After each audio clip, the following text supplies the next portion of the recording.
When I was a child, I remember having a stuffed animal that for some strange reason, or I suppose by that time, I didn't have my creative abilities developed. I only named him Bear. And the stuffed animal lost a lot of hair, one eye had fallen out, and the wool was coming out. He was my first sleeping partner. I was around 3 years old. But he wasn't always a one-eyed and rickety stuffed animal. My mom gave it to me on her way back from one of her trips to the hospital when she was treating her cancer.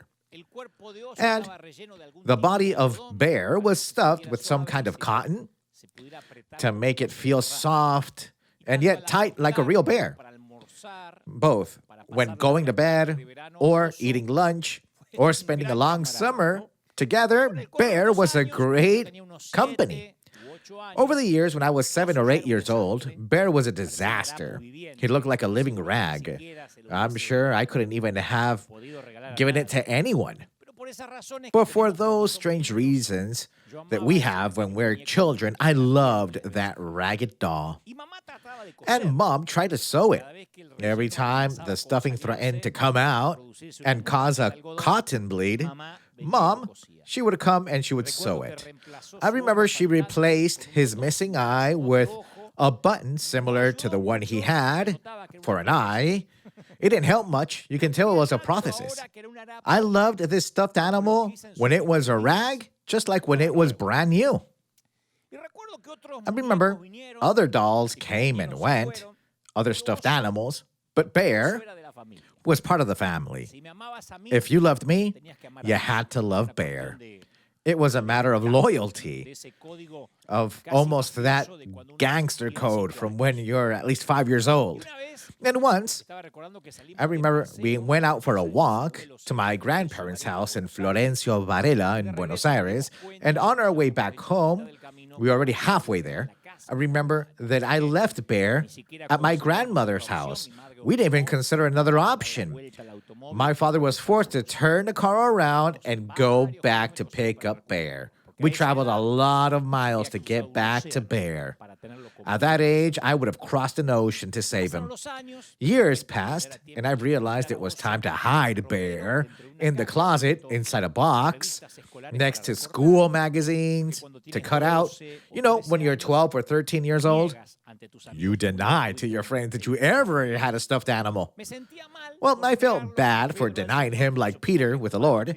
And I suppose that's part of our teenage era, right?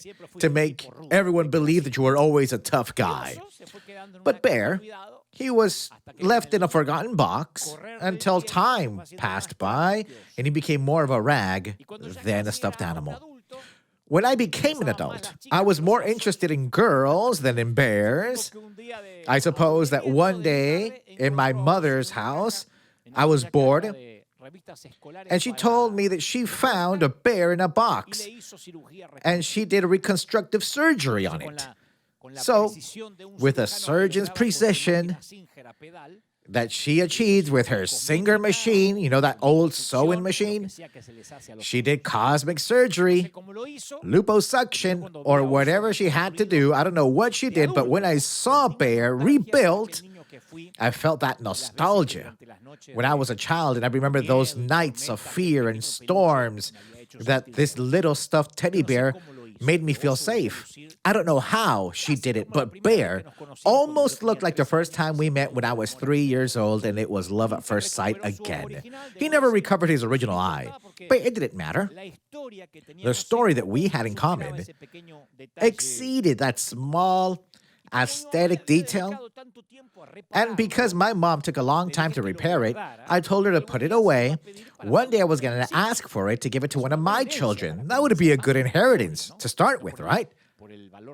It doesn't matter what it's worth financially, it's emotionally. Years passed, my mom began to lose her memory in a kind of early stage of Alzheimer's disease. By the time I asked her about Bear, she didn't even remember it, She didn't even know what it was.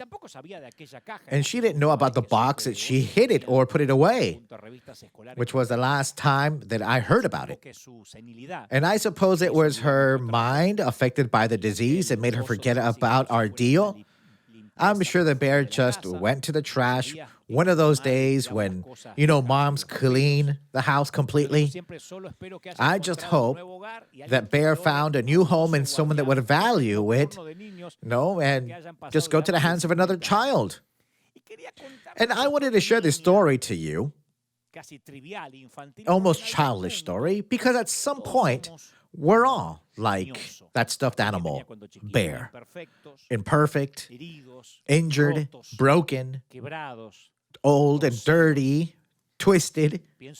And I think that from the fall, every human being has lived at the edge of our cotton that's coming out of our scars in life. And our rags, in part, is everything that happens to us. Our parents can't disappoint us when we need them the most.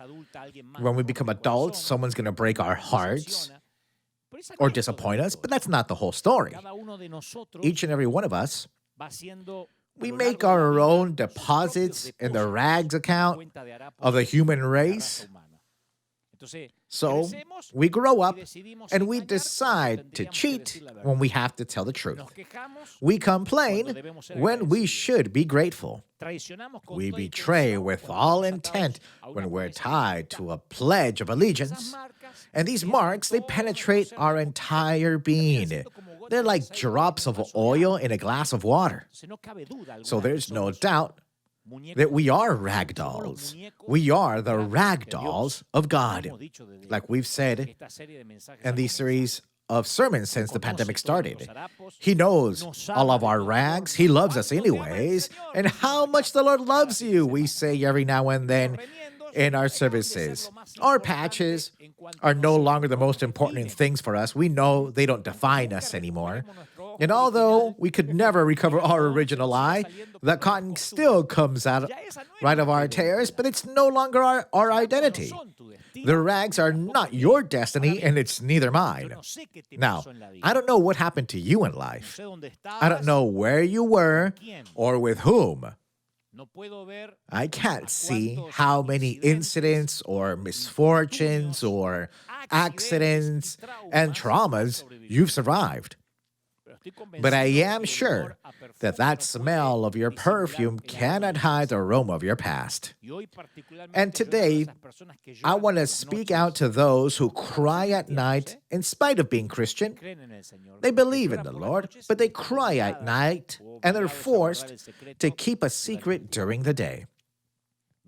None of us can change what we were or who we were in the worst of all cases. But it is important that we understand that the God who knows our hidden secrets has already seen that we are missing an eye. He knows that our cotton is coming out of our scars. And even so, He loves us. He loves us with such a perfect love that when others laughed or mocked, He still said, I still love you. So I want to start out by saying, before I develop what God told me to tell you, that it doesn't matter how horrendous your past may seem. He wants you to know that He is the Lord of your past. Ephesians chapter 3, verse 17 says, so that Christ may dwell in your hearts by faith, so that rooted and grounded in love, you may be fully capable of understanding with all the saints, listen to this, what is the width, the length, the depth, and the height, and to know the love of Christ which exceeds all knowledge, so that you may be filled with all the fullness of God. So, a mutilated heart of a person who suffered a lot, well, it looks a lot like a ragged doll. A child's fragile heart begins to break, and it continues to unravel throughout its adult life. Who knows? They've been through many things, but they still develop all this in their life. They're haunted by memories that that adult wants to forget. And sometimes they drag until they become old. So the question is, have you ever examined your life and realized that you're tired of traveling? I don't want to say of living, to not be so dramatic, but traveling in life. Are you tired of never reaching your destination? At some point, if you could do this at home, I want you to look at your feet and ask yourself, what would they say if they could talk? Where have you been? Mainly, what are you running from? Sometimes, when the pain becomes unbearable, the easiest thing is just to run away or to close yourself in, to hide, get under several layers of onion, for people not to know you at all. The sting of suffering can't reach a heart within a hard shell, but it neither can love. It's more like a state of emotional purgatory. Because when you block pain, you also block other feelings and emotions, and nothing or no one can touch you. Not even a message that comes from God's heart can really touch your heart. You put a shield around it, and it's okay not to suffer. It's great, but that shield won't let anyone love you, or it won't allow you to love anyone. So true loneliness has very little to do with sharing a house, or, in the best of all cases, sharing a bed with someone. You can live with 10 people and yet feel alone. Look, loneliness intensifies when you have every reason not to feel lonely, yet you still are. But my God, right, He is the danger of broken dolls, like my mother with my old teddy bear. Well, God unites with His right hands. He doesn't need a machine. He gathers our broken dreams and hopes. And if your life is in tatters, I want you to allow God to fix that wounded soul that has left you withered on the ground. I don't know if you've ever seen that lost stare in the eyes of someone. As a minister, it happened many times throughout these years. It's a lost stare of someone who's been in front of the fire of hell for so long, and yet they don't have the courage to tell their story. They can't tell what they've been through. They're sort of like the cracked vessel where their life is just escaping from them because of the cracks. I wish it were the cotton, but in this case, it's life that escapes, and there's no way to change the past. But there is a way to take advantage of it. And I know there are people who lost a recently loved family member, a loved one, who passed away, especially during this time. And maybe that left you devastated, broken, even though you do have Jesus in your heart. No desires whatsoever to continue in life. And I'm not going to lie to you, because at this stage, I know that we know each other. And I'm trying to speak as sincere as I can. By my personal experience with pain, I have to tell you that in these cases, pain will not go away. It just alleviates itself.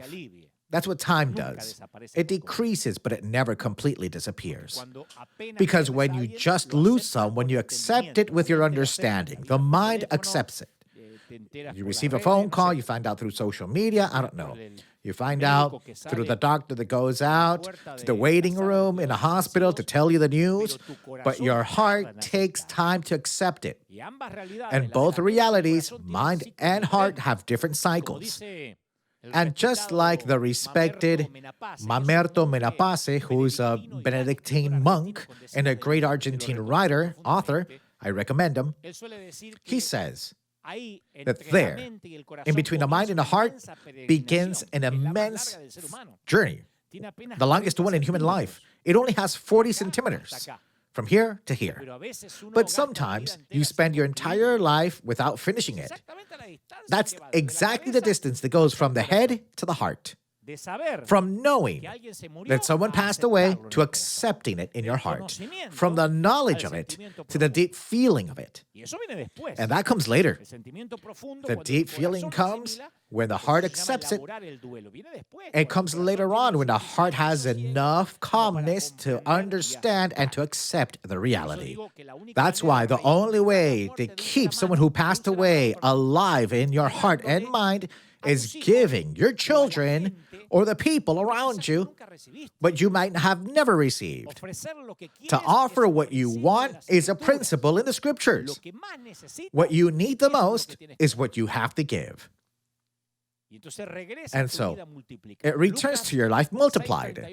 Luke 6:38 says, give and it will be given to you, a good measure, pressured. Remember, overflowing, giving in your lap, because with the same measure with which you measure, you will be measured again. So you have to give what you need to receive. Right now you may be suffering, but the best remedy is to give the comfort you've never received. It's that or become a victim.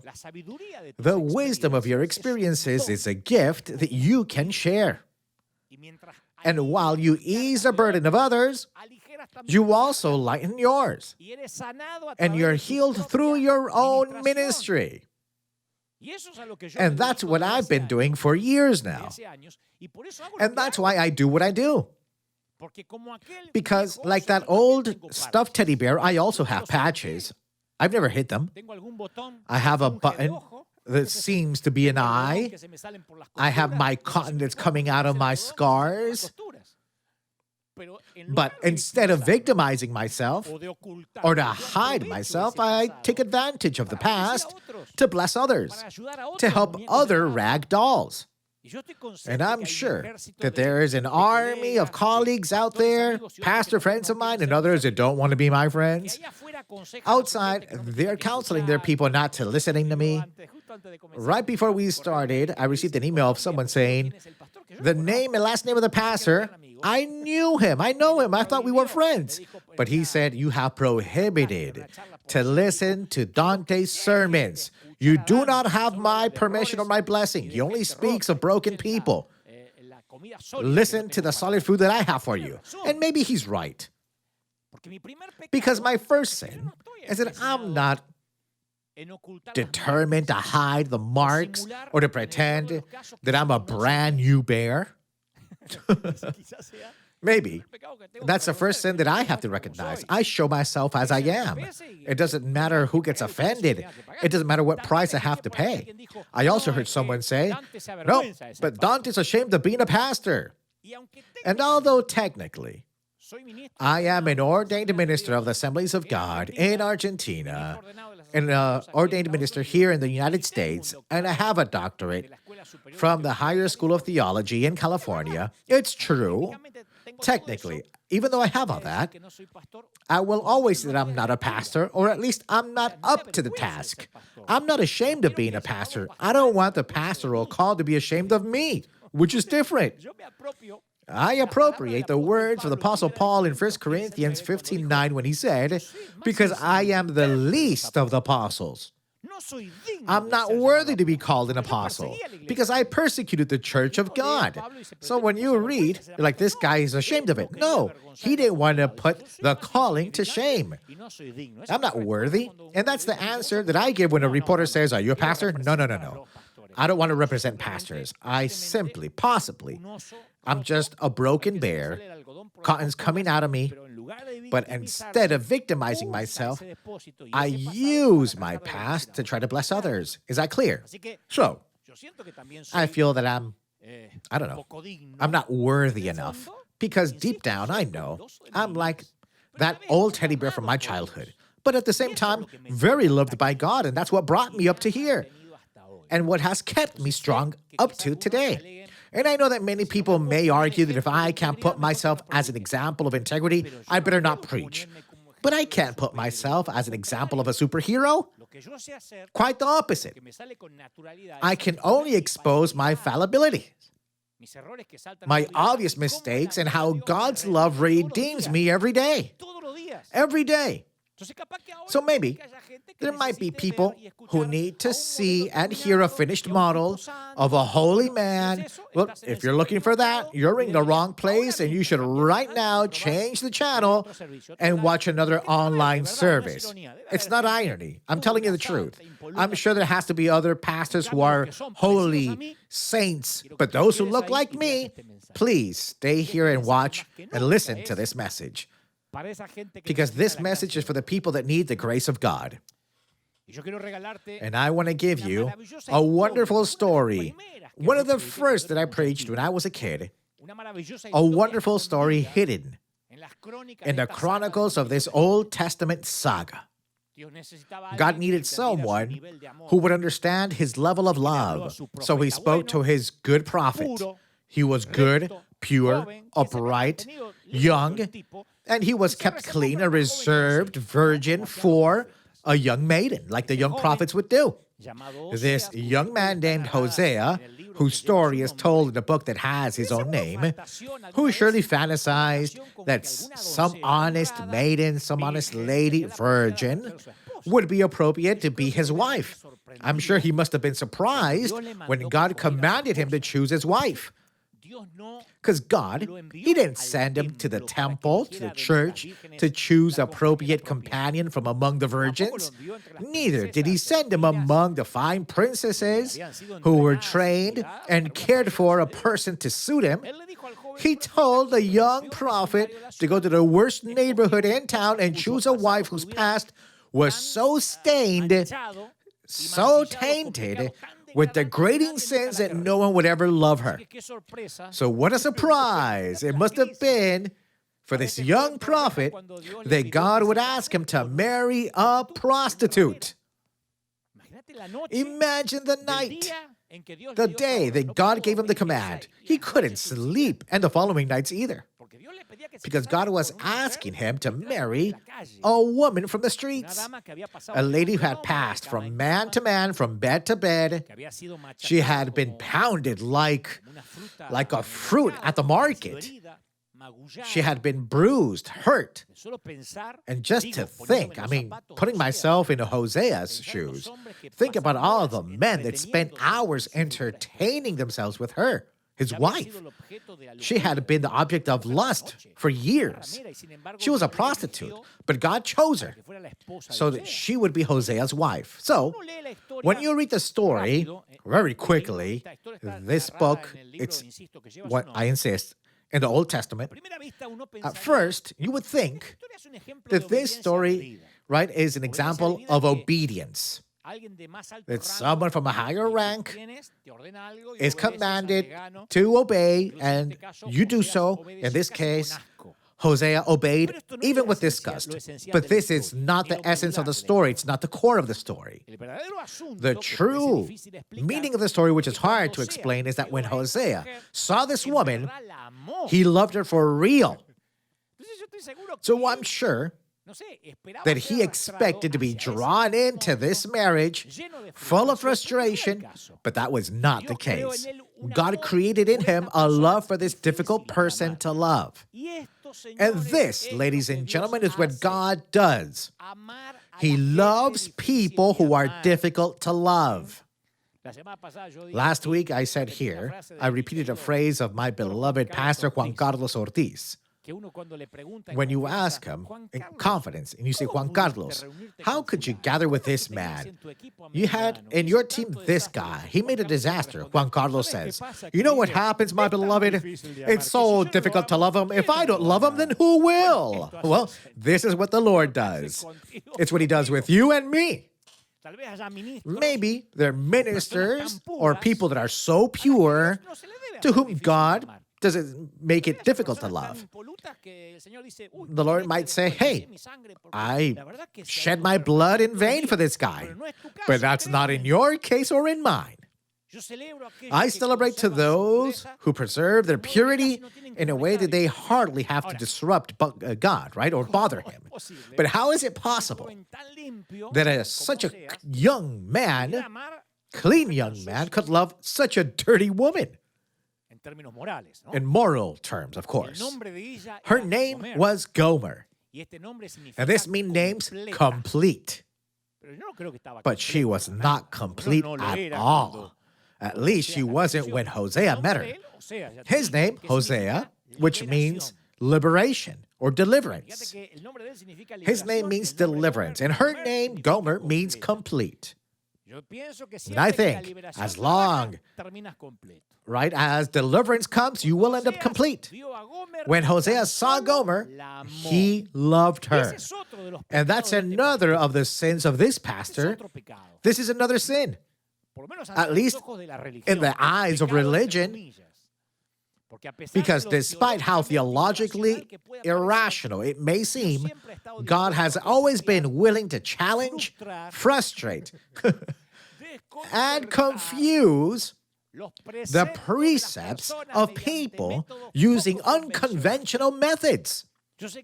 I know someone might say, no. God would never challenge the rules. Yup. For a man named Moses, God broke the rules of nature to separate the waters of the Red Sea. For a man named Joshua, God broke environmental rules to stop time in the middle of a battle. For a woman named Rahab, God broke the rules of society to include her in Jesus' bloodline. For a man named Saul, God broke religious rules to step in, to intervene, and dramatically change a man who was on a wrong mission. For a teenage couple named Joseph and Mary, God broke cultural rules to give birth to his son. So we, again and again, we think, no, it can't be done this way, but God says, I can. I'm God. We say, God doesn't change, and his word doesn't change. Yep, but his methods for reaching us are constantly changing. An immutable God who changes or breaks the rules to meet us is absurd. And it's a contradiction, but in fact, it's the truth. When I was a boy, I never dreamt that God could stop and look at me. I felt like David. When God looked at David, David was nothing more than just a peasant. His own family never saw any greatness in him. David was far from being a king, far from being a leader. We see David and we say, hey, surely he was DiCaprio. Nope. Read the Bible, and he was far from everything. But he was not far from God, and nothing could stop him. In the inauguration, it was not exactly what would be expected of the next king.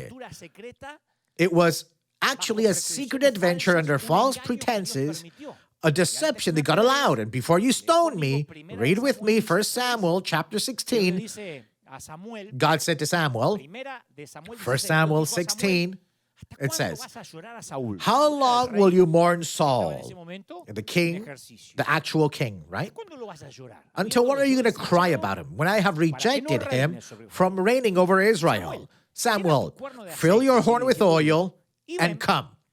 I will send you to Jesse of Bethlehem, because from his sons I have provided myself a king. How can I go? Samuel said, if Saul knows, he'll kill me. God was asking to anoint a new king when there was already an actual king. It's not like Israel didn't have a king at the moment. Samuel says, Saul finds out, he's going to kill me. In theory, I'm the prophet who anointed him. And the Lord answered back, take with you, right, an animal and say, if they ask you a question, say, I have come to offer a sacrifice to the Lord. So he didn't tell Samuel to lie, but he did tell Samuel not to say the whole truth. He said, if Saul discovers you, don't tell him you're going to anoint a new king. Tell him you're going to offer a sacrifice, a holocaust to me. Technically, you're not lying because you are doing this. You don't have to say it all, man. Don't be a big mouth. I'm going to anoint a new king because God doesn't want Saul to reign anymore. No. No one expected David to be the leader that he would eventually become. No one did. No one expected David to be the leader that he really became, because David had the wrong qualifications. He had the wrong family bloodline, the wrong reputation. Everything about David seemed wrong, but to God, Above all, to God, David had a correct heart. He saw a man whose heart belonged to God. From the first moment God chose him, he broke the rules of religion, the cultural rules, everything. And during the course of his life, David became to be one of the greatest leaders, despite the fact that he made one mistake after another. They called Jesus the Son of David. And although God privileged David, he did not overlook David's actions. God did not give David green light to do whatever he wanted. He paid the consequences, but God loved his heart. And we sometimes, we form internal rules about God that distort our perspectives. It's like we write, God's going to do this, that, and this. God's going to stay in this square because I made it. God can't do such a thing. He would never do such a thing. I'm sure that God is not pleased with that. That's not the way to dress. That's not the music God likes. So when you start to evaluate, honestly, your own rule manual, you're going to start to see that there are many rules that need to be broken. Maybe there are rules about God's love for you. Maybe there are rules about what you are and what you're not qualified to do. Whatever the rules are, it's time to discover a God that wants to break them. I'm not telling you you have to sin. I'm telling you that God could send you to do something that maybe religion, organized religion, won't like it. No one liked it. Not even David's brothers liked it. No one liked David to be inside the battlefield, right, to fight against Goliath. But sometimes, God is like that policeman standing next to a red light, and it says, go ahead. You know, when there's some type of construction work or an accident, you can't obey the stoplight, and sometimes the policeman says, go, go. Or in its defect, there's an accident, and you have to make a U-turn in a place where it's not allowed. You can't get off your car and say, my rules are worth more than your authority or uniform, so I'm not going to make a U-turn even though you're telling me, or I'm not going to pass a red light. You're going to go to jail for not obeying. The authority is greater than your rules. I'm not telling you that God's going to make you sin. I'm saying that he will break religious rules that others have written to put God in their own box. You know how there are people that love to have God's recipe book? They don't even have to pray because they know how God acts, believes, what he likes, what he doesn't like. And these people were the one that were giving the opinion that Hosea was committing a mortal sin. What other prophet or minister could he tell that he fell in love with a prostitute? Who was going to believe him? It's ridiculous. God seeks holiness. Everyone knows that no man falls in love with a prostitute. I'm referring to, you're not looking for someone to have a serious relationship with, not someone like that. She has to be something to play with, like a kitten plays with yarn. You use it and you leave it behind. But when Hosea saw her, he loved her. He saw her potential, her future. And he took the task of untangling her from her past so she could be complete in his future. That's the task that every wounded soul must accept. The task of moving beyond the tragedies of life. Now imagine Hosea standing on a street corner, looking at Gomer standing on the other side, with a small purse, a short mini skirt, high heels. There's his girlfriend. She's selling herself. She's in the discount section of degradation. What surprises me is that Hosea didn't see her as a prostitute. He saw her as a wife. He saw her as the mother of his children. He fell in love with her. That's falling in love with an uneven yoke. Imagine the leader's opinion. I'm speaking as a metaphor, because some people, if they're not understanding this message, they're going to be thinking, does that mean I can marry someone or go out with someone who's not a Christian? I'm talking about deeper things, with whom you're supposed to date. I'm talking about an unequal yoke commanded by God. tell me that doesn't break the rules. They didn't go to the same university, much less to the same seminar. Gomer never knew that seminars existed. They don't have the same values. They don't believe in the same thing. But if there's something that we all know, it's that sometimes love is not rational. If it's real love, it can't be rational. It may even seem ridiculous to those who see it from the outside. But that's the way love is. Sometimes I see some preachers, how I know they look at me, and I wonder, really, God? You love that guy? Come on, get out of here. You really love him.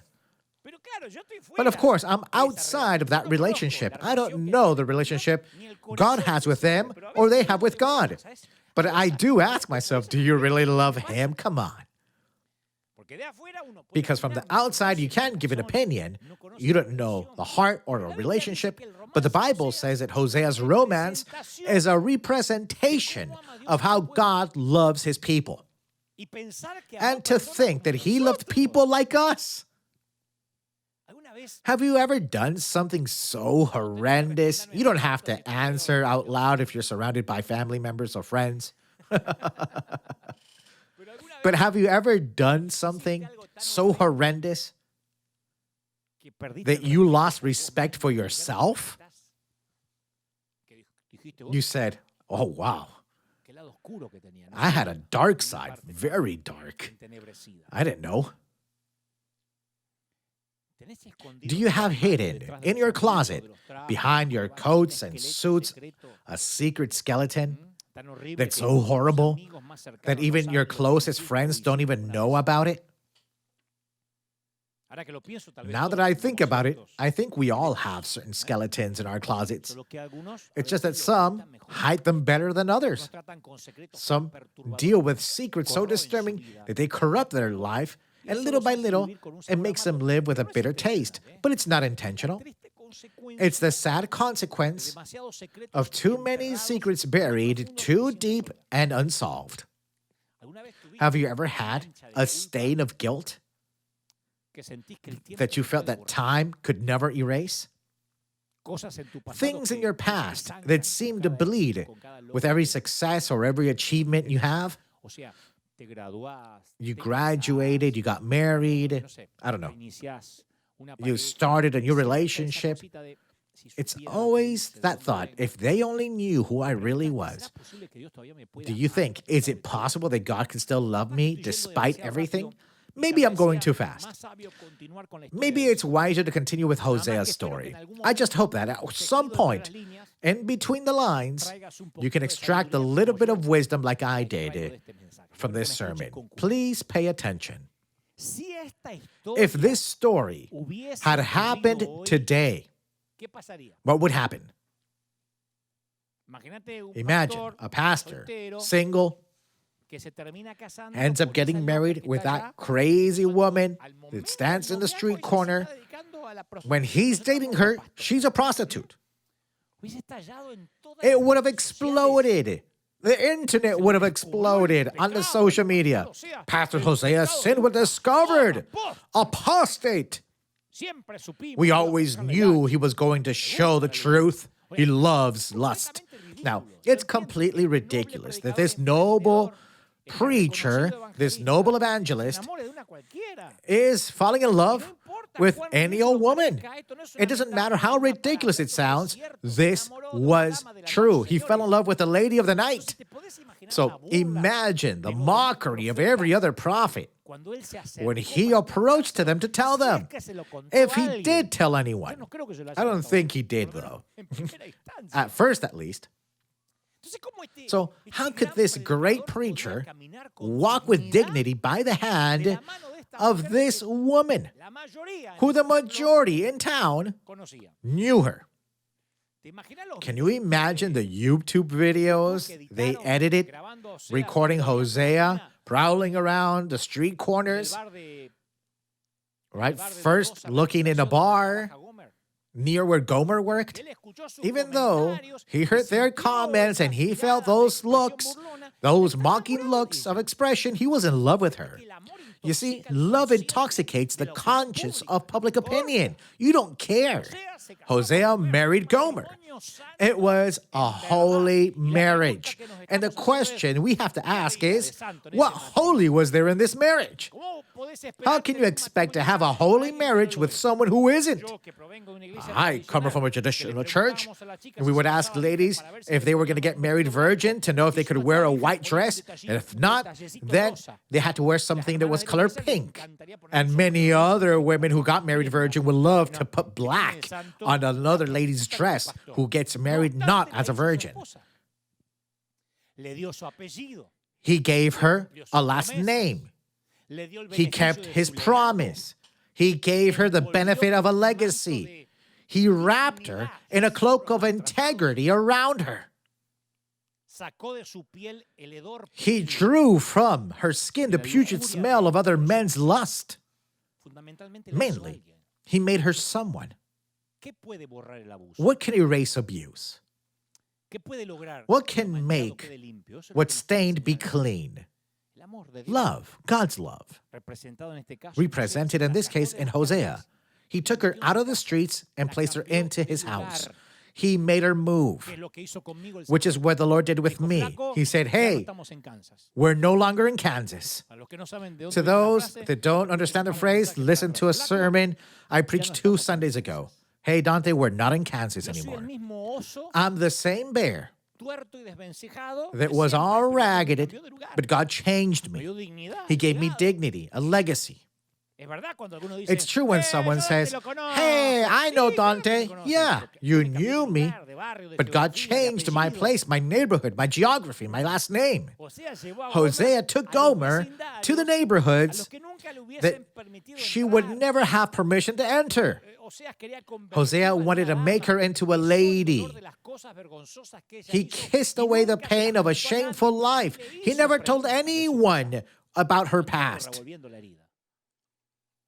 He wrapped her around his arms, held her at night until the shaking disappeared, and she snuggled into him as if she was going to stay there forever. But she did not. Every time I tell this story, people are like, where is this? In the Bible? Yeah, it's in Hosea. She didn't stay with him. Gomer did not stay cuddling next to Hosea. And before you want to stone this lady, remember that we have a despicable past and a damaged record. We tend to regress when they offer us an unfamiliar goodness of love. That's what we do. We get to church the first time, we're like, oh, I can't believe God loves me. But then after a couple of months, years, we don't like something. We don't have the seat we wanted to sit in. We didn't like the song they sang.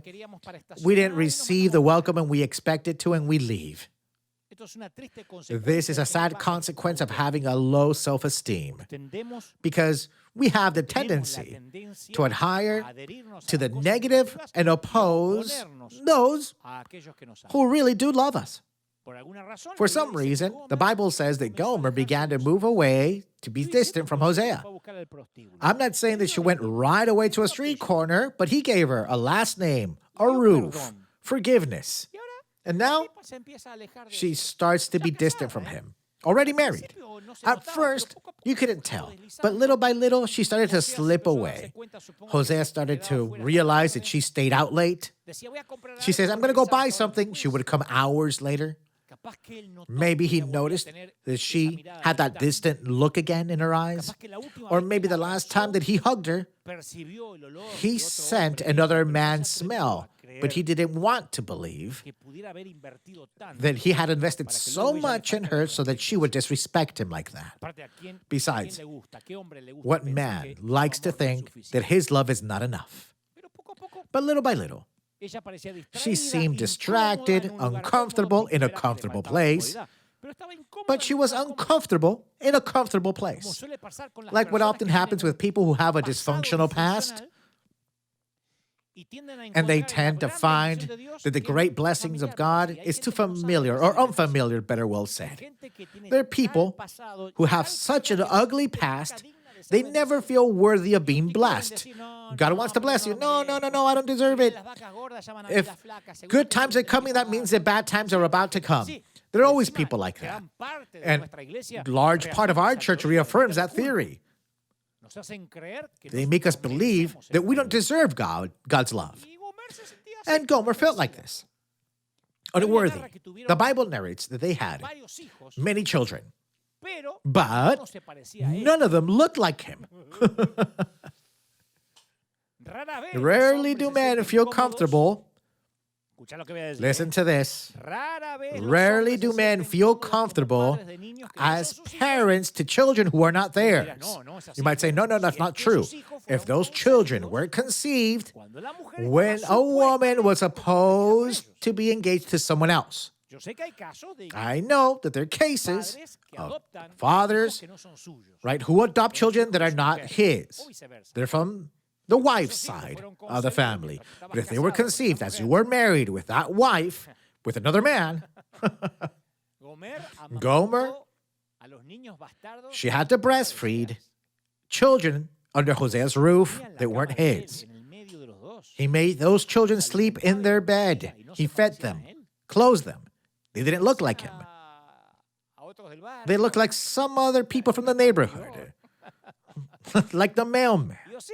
And Hosea says that he was good to them. Now, what is God trying to tell us with this and his love? Listen.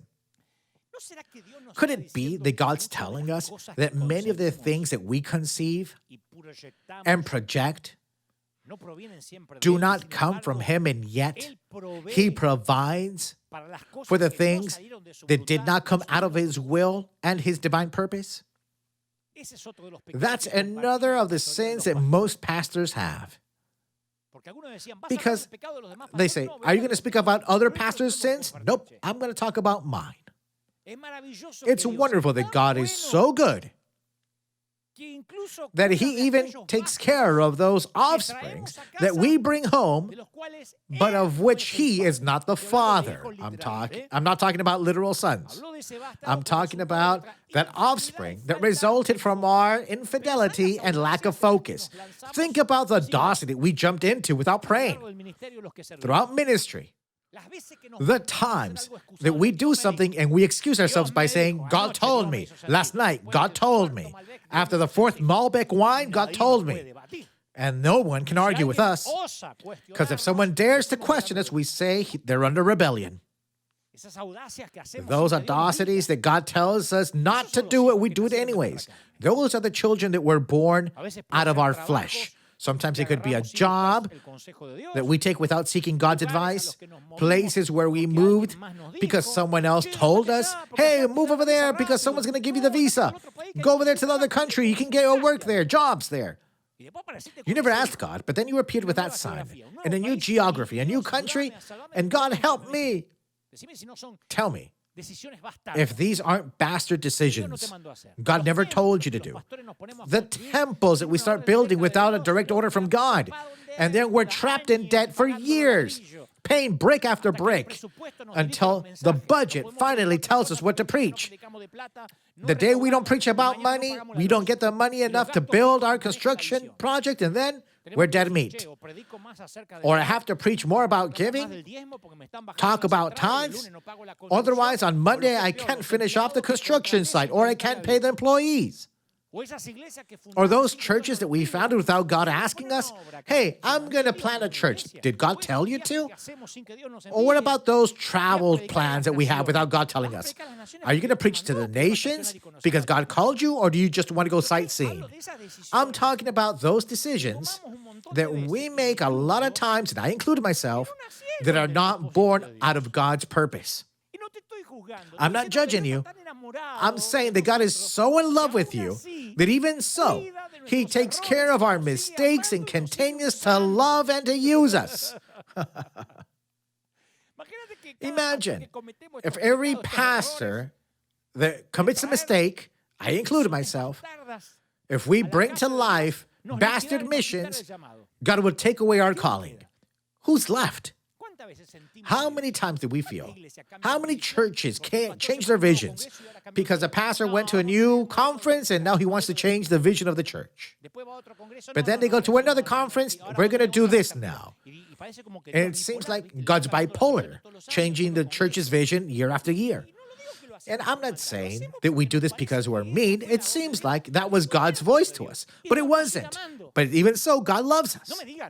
Don't tell me you can't remember a moment like this in your life, that God came out to back you up in something He never told you to do. I remember I made an evangelistic event in a theater in a moment where Argentina was about to blow up economically.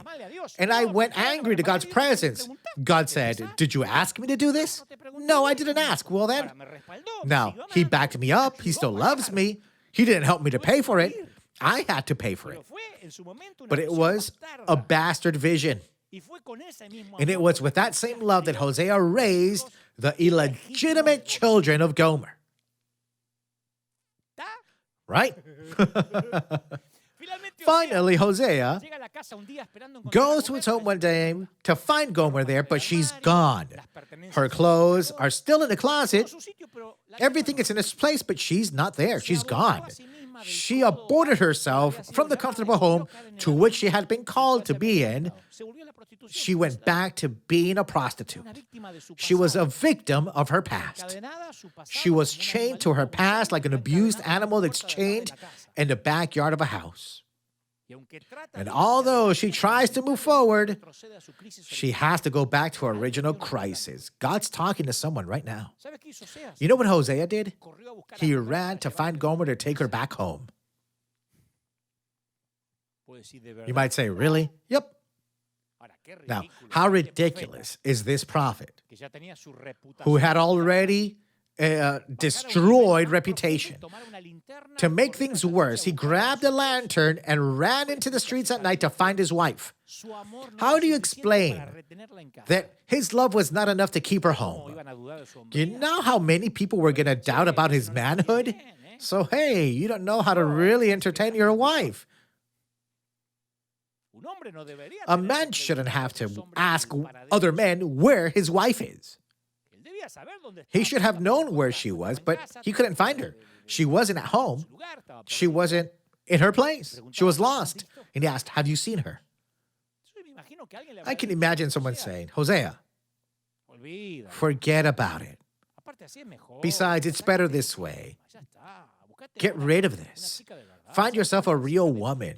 You know how many pastors' daughters, how many women with veils over their heads, right, are in churches? Find one of those. Like we pastors say, another sin that we have.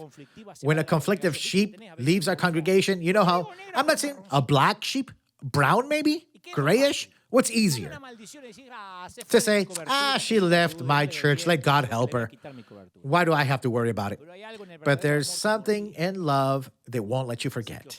So Hosea runs from street to street. He's shouting out loud in despair. You know what it is? It's the call of God to a lost and dying world. Gomer! Gomer! I'm looking for you, and I won't rest until I find you, Gomer. You can hear him out in the streets, Gomer. Jesus once said that our loving God is like a shepherd who cannot stop looking for a sheep. Even, you might think that he's satisfied with 99 faithful sheep. But this is my story too. Another of my sins. I'm not going to talk about you. I'm going to talk about me. I hide. The times I hid in life, I hid because I don't want anyone to discover my fallen nature.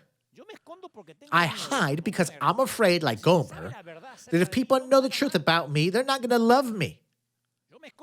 I hid from other people. I hid from God. I hide from the truth. And in a sense, I'm hiding from myself. Being broken and hiding are inseparable. They're like Siamese twins of a fallen soul. You know what the ironic thing is? I hide because I'm scared that if the whole truth comes out about me, no one's going to love me. I have friends that know me since I started preaching when I was 19, 20. And I went to every country by divine providence. It was a pleasure for God to provide me the chance to go to every country. Most of the pastors said, Dante is incredible, from the hotel to the church, to preach, to go back home. He does nothing else. I don't remember having meetings. Do you want to go eat dinner here? Do you want to see the beach? No. But it was because I was hiding. I didn't want people to know me. I thought people were not going to like me or love me.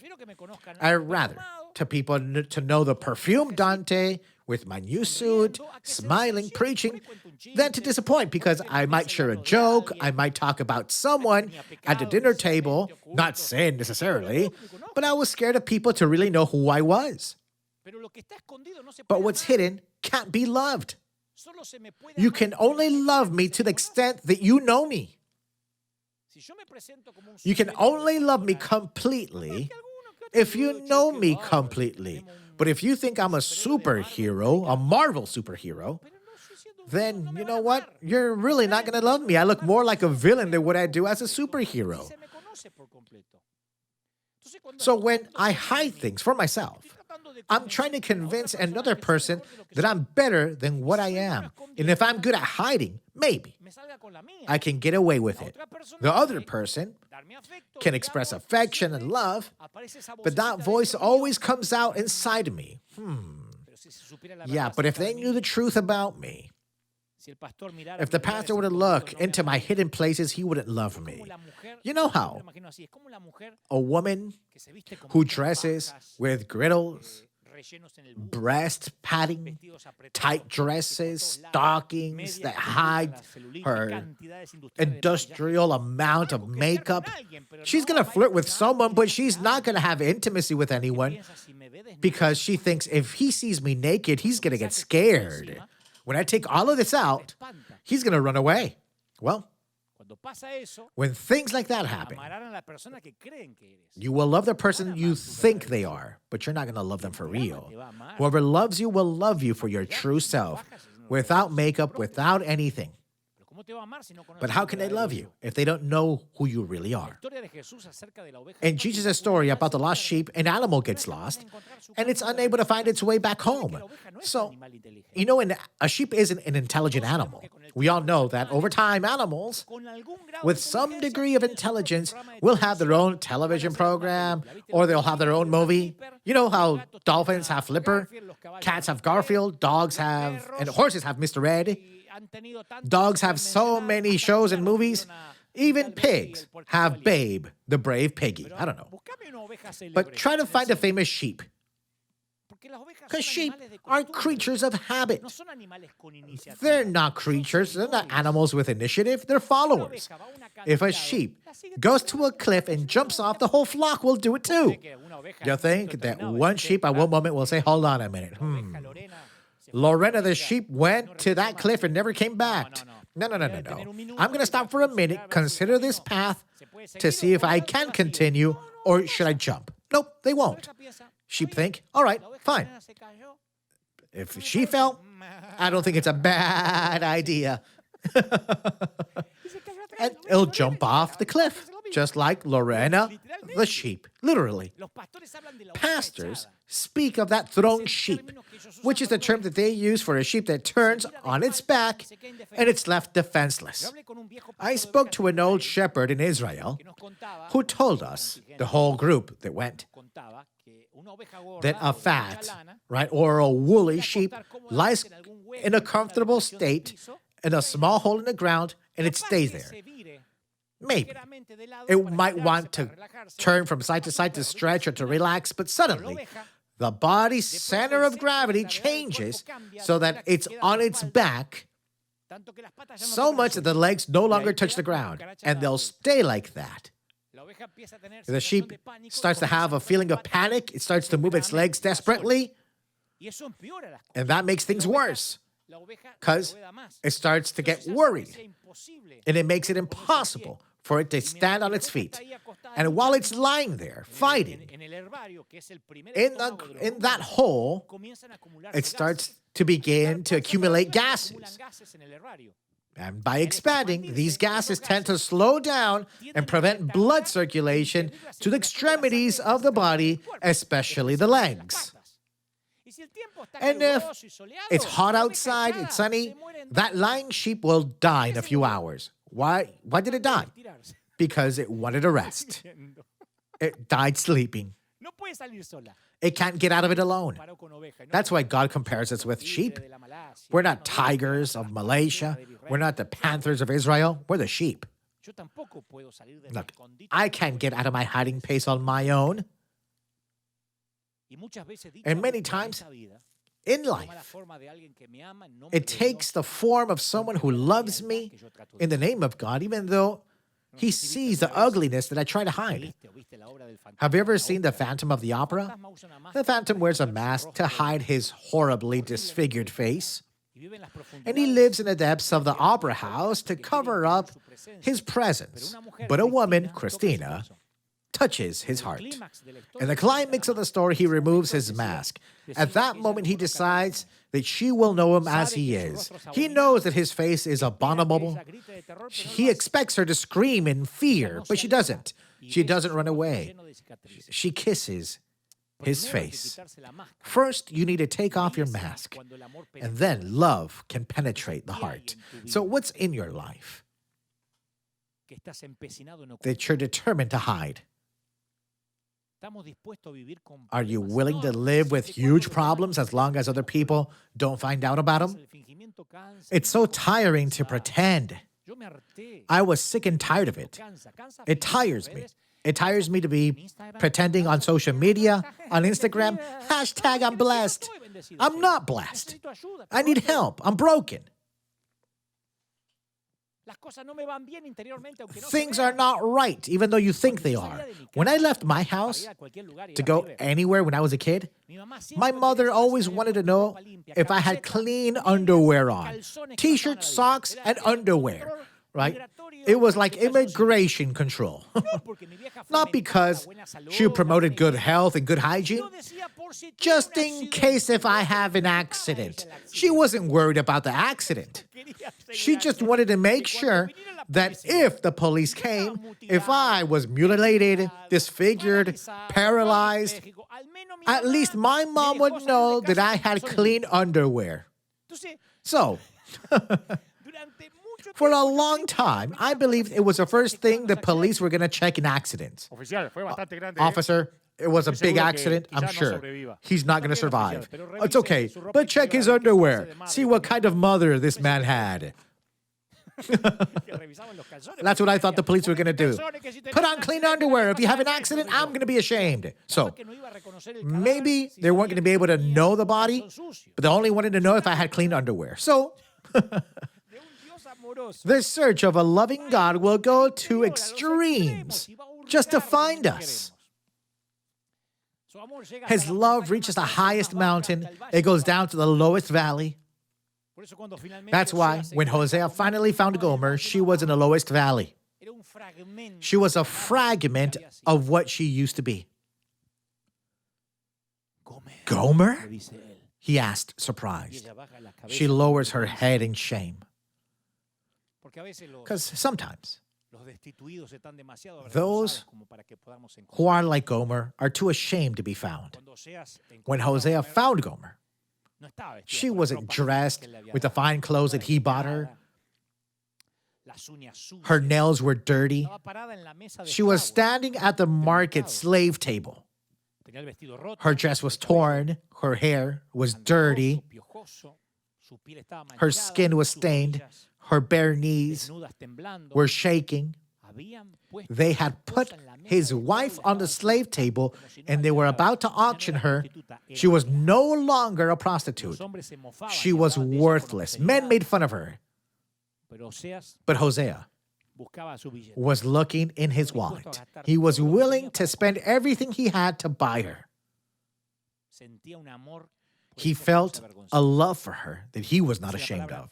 The Word of God says, The Lord said to me, go and love that woman who is loved by other men, though she is adulterous, like the Lord's love for the children of Israel who look to other gods and love raisin cakes. Hosea said, then I bought her for myself for 15 shekels of silver and a homer and a half of barley. And I said, you will be mine for many days. You shall not fornicate, nor take another man. I will do the same with you. Hosea chapter 3, verse 1. Men laughed at Hosea. Who was going to pay so much for so little? It's like saying, who would give his own blood for an old one-eyed bear? He loved her, and before letting her go to do what she used to do, before letting her past be unchained, unleashed, to obey the nasty desires of every foreigner in the city, he was going to redeem her, and he did. And that's what God does for us. We betray his trust. More than once, we walked from the same streets to which he told us to get out from. You know what he does?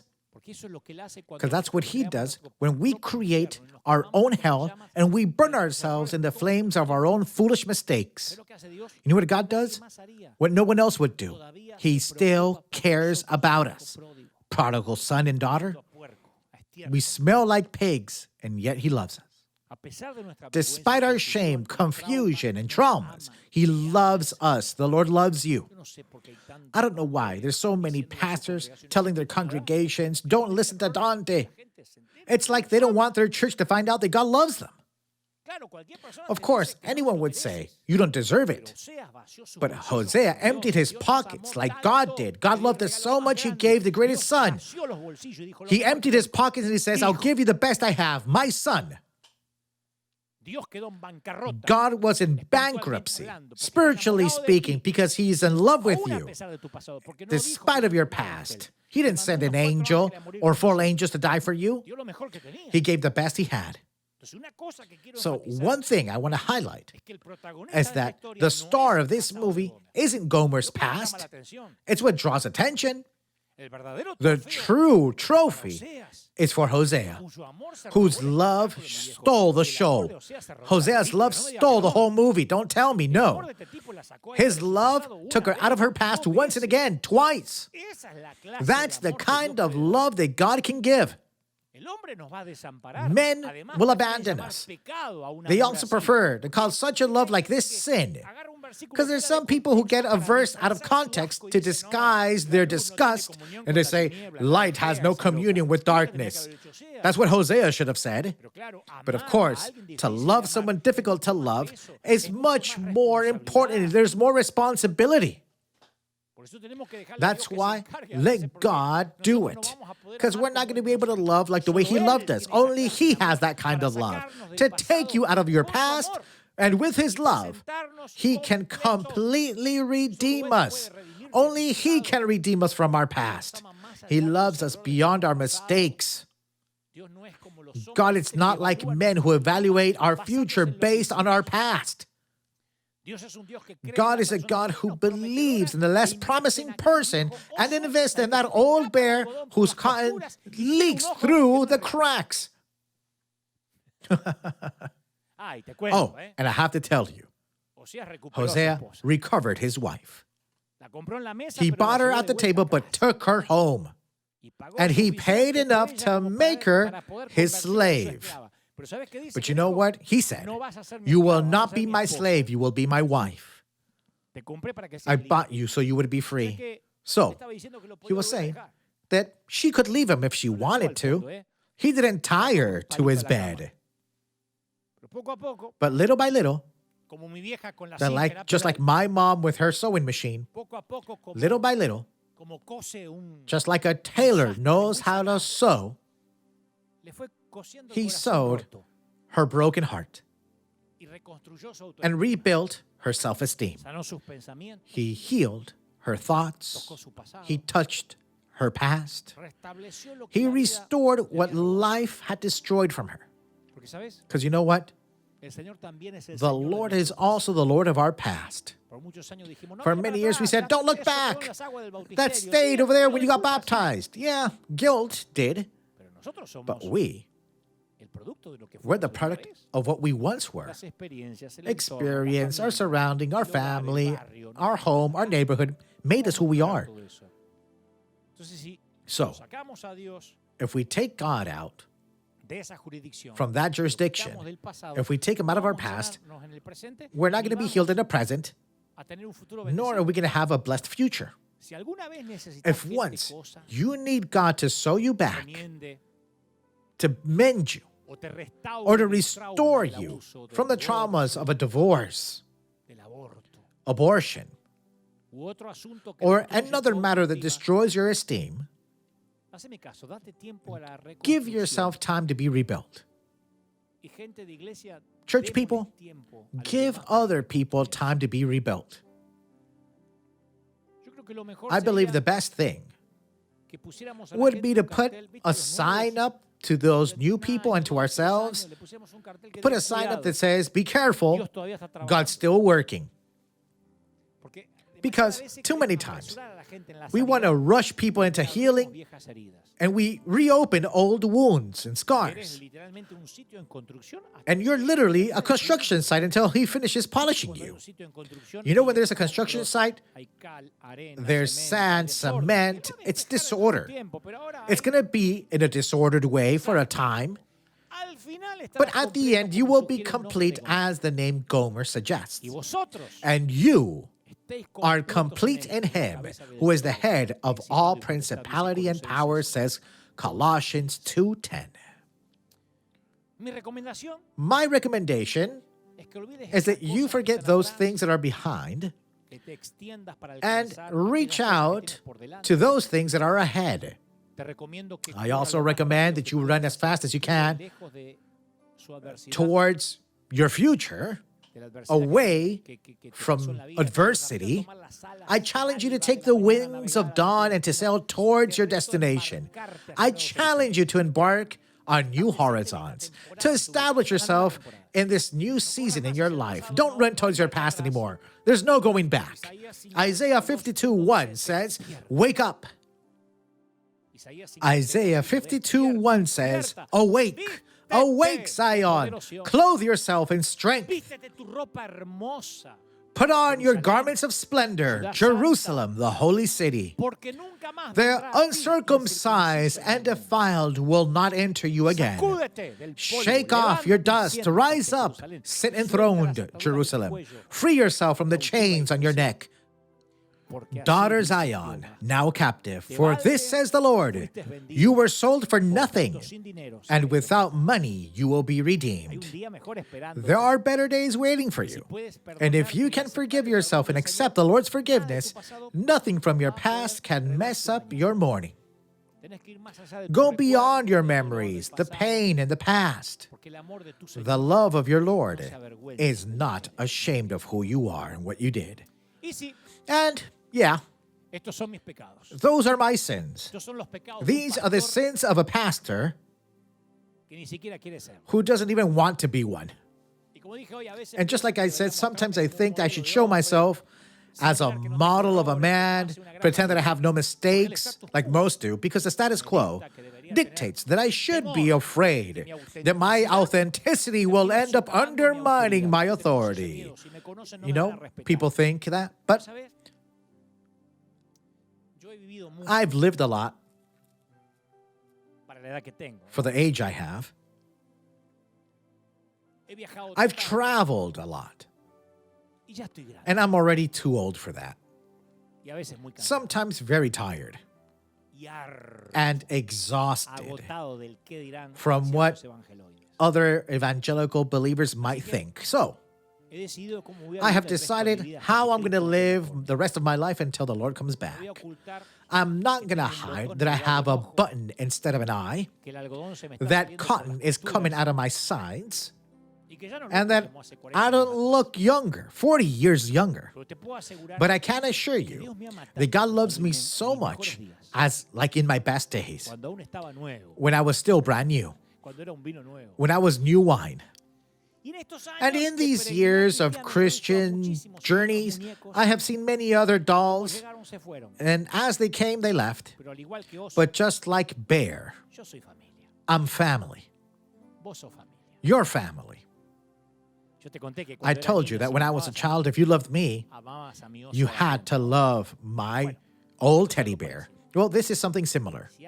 If you love God, you end up loving people like me. It's a matter of loyalty, that almost mafia code. From when you're less than 5 years old, or when you've been serving the Lord for more than 40 years. Let me pray for everyone who's on the other side now. For those that say, I too have sins, even though I'm not a pastor. And the worst sin is to hide what's going on. Let's let ourselves be sewed. Let the tailor of all tailors, the one who knows how to repair damaged dolls, do his job. Delicate, surgical job. That he would transform us into what he has in mind. Let me pray for those who are on the other side. And I know that life hasn't treated you well, but I want to pray for those that in this year, they passed away. I know it was horrible. Well, for the majority. But for some, it was literally dark. So that journey from the mind to the heart, you would understand and comprehend that God never stopped loving you, that he always protected you, that he has been sustaining you from your shoulders when you threw dirt on that coffin. He hugged you tight so your knees would not be trembling when you had to kiss a cold forehead instead of a warm cheek. He was there with you in the darkness of that room when that punk would go in at night and steal the most precious thing you had as a little girl, your innocence. The Lord says, I was sustaining you. I didn't allow you to commit suicide. I held you despite the pain. And sometimes I would give you anesthesia so you would go through that season. God did not provoke, of course. But the Lord says to tell you, today is the day of healing. The Lord loves you. He wants to heal you. He's a God who breaks the rules. He loved people like David, like you, and also like me.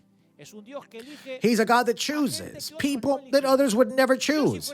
If I were God, I wouldn't choose someone like me. I know that. If I were God, I would not trust in a guy like Dante. Look, I would not go to any church where people accept people like me. But God breaks rules because his love is not eros. It's not philia. It's superior than all that. It's agape. His love is great. His love is profound. It's wide, immense. The Lord loves you, princess. The Lord loves you, prince. He has given you a home, a safe place to be in. Father, thank you for those who are watching, for those who are receiving you for the first time, for those who receive you in the heart, for those who are saying this prayer of faith. I bless all those who are in their household in tears, crying because they feel that something is embracing them, and it's your presence. I pray for the Catholics, for the atheists, for the Jews, for the Muslims. I pray for every religion that's watching right now, because God is superior than all belief. God says, I love you, I am with you. The Lord will not leave you until he has done what he promised he would. The Lord blesses you and fills you. May he multiply upon you. I pray for the sick, for those who are going through a terrible financial situation. I pray for those who have children, for the parents, so that God may have the heart of a family whole and restored. God says, what I'm going to do, nothing will stop it. No man, no religion, no rules will break what I'm going to do with you. The Lord blesses you in the name of the Father, Son, and Holy Spirit. The Lord loves you. May the Lord make his face shine upon you. May the Lord fill you with blessings. May the army of the living Lord continue to win souls, because Many people are like that sheep in that hole and need someone to turn them over and take them home. The Lord loves you. How He loves you. God bless you. Keep you safe. Be strong and firm. We will see you here, God willing, next Sunday. I hope you have a great Sunday and have a great week. Goodbye. See you soon.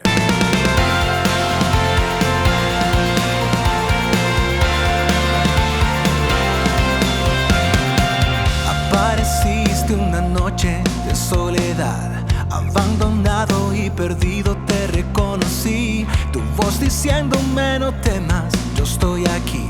El Padre me envió por ti y me curaste las heridas, me sanaste, mi Jesús. Todas mis cargas las dejaste allí en la cruz. Algo tan grande no lo puedo comprender. Oigo tu dulce voz diciéndome una y otra vez: oh, oh, oh, oh, eres bienvenido, eres amado una y otra vez. Oh, oh, oh, oh, bienvenido a River, eres amado.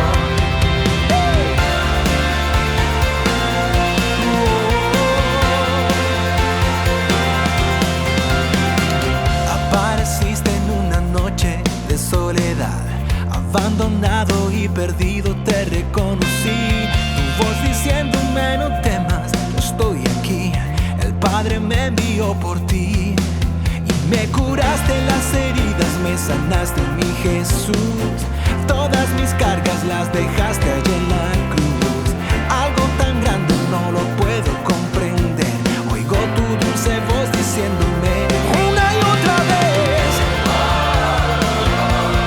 eres bienvenido, eres amado. Una y otra vez, bienvenido a mí. Eres amado una y otra vez. Oh, eres bienvenido, eres amado. Una y otra vez. Bienvenido a River, eres amado.